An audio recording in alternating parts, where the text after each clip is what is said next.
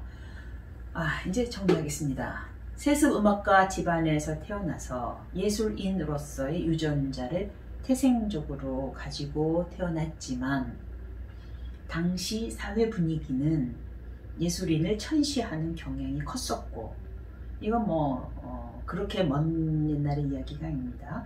또 일생의 주요한 시기를 일제강점이라는 강압적인 분위기 속에서 보내게 되었기 때문에, 아마 저희는 일제를 경험하지 못했지만 경험하지 못한 사람이 여기에 대해서 뭐라 말할 수 없겠습니다만, 책을 통해서 공부를 통해서 배운 걸로 봤을 적에 정말로 나에게, 예술가에게 아무런 자유가 주어지지 않는다든지 내 활동 반경이 너무 제한이 된다든지, 아마 그러면 요새 사람들은 이건 못 견딜 일이거든요.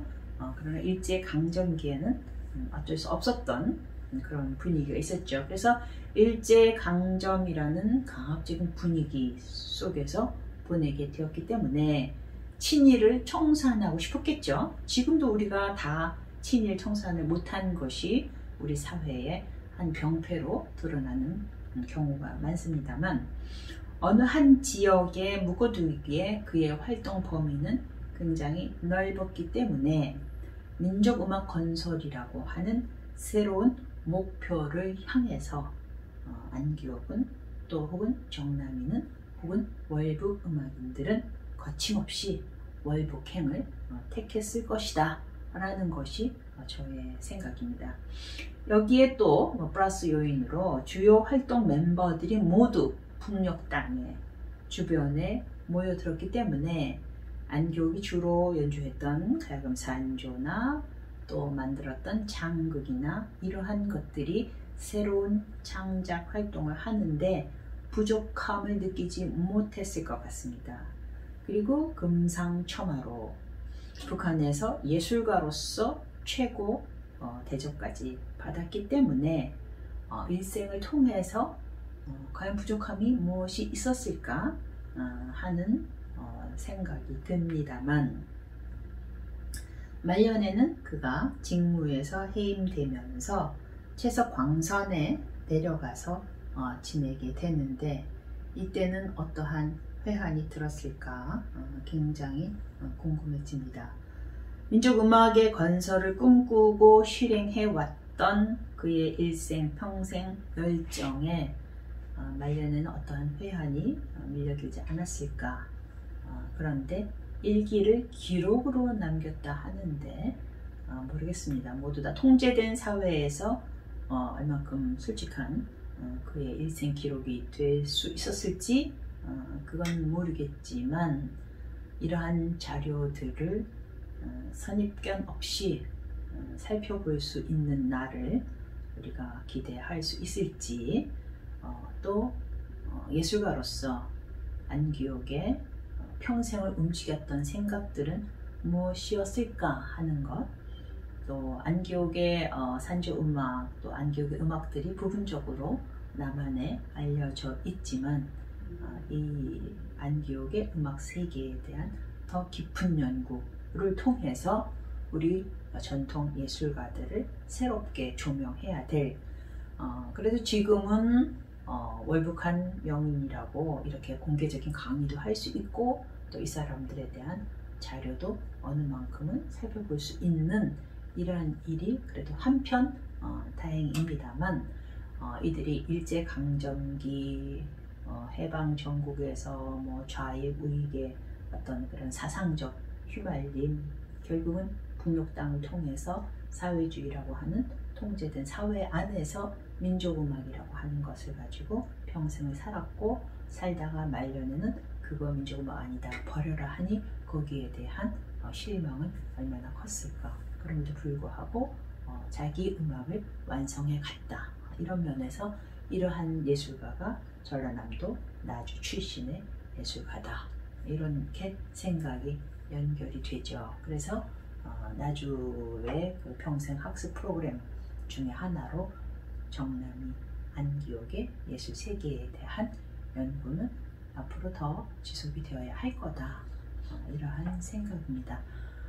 오늘 강의 여기까지 이제 마치려고 하고요. 사실은 안기옥의 음악에 대한 연주나 음원이나 이게 좀 같이 따라 붙어야 되는데 어쩔 수 없이 그 강의로만 말로만 사실 음악을 말로만 설명하는 게 가장 갑갑하고 답답한 일인데 말로만 설명하게 돼서 이 점이 좀 안타깝고요.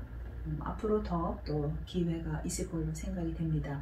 안기옥은 굉장히 뛰어난 예술가이고 정남이 그의 제자인 정남이도 역시 마찬가지입니다. 그래서 우리 사회에서 뛰어난 예술가들을 계속해서 기억하고 이들의 음악 세계를 지속적으로 발굴하고 또 그것이 후배들에게 전승이 됨으로써 우리 음악계가 더 풍성해질 것으로 보기 때문에 그러한 뜻에서 안기옥 정남이 선생과 가야금 산조에 대한 이런 짧은 강의가 저에게는 굉장히 유익한 시간이 되었다고 할 수 있겠고 말로 설명해서 조금 깝깝하긴 하지만 이 강의를 들으신 분들도 안기옥이 우리에게 어떤 사람인지 정남이가 우리가 어떤 사람인지 가야금 산조는 우리 민족에게 어떠한 음악인지 그런 것에 대한 가치를 함께 공감할 수 있었으면 좋겠습니다. 네, 제 강의 오늘 여기서 마치겠습니다. 지금까지 들어주셔서 감사합니다.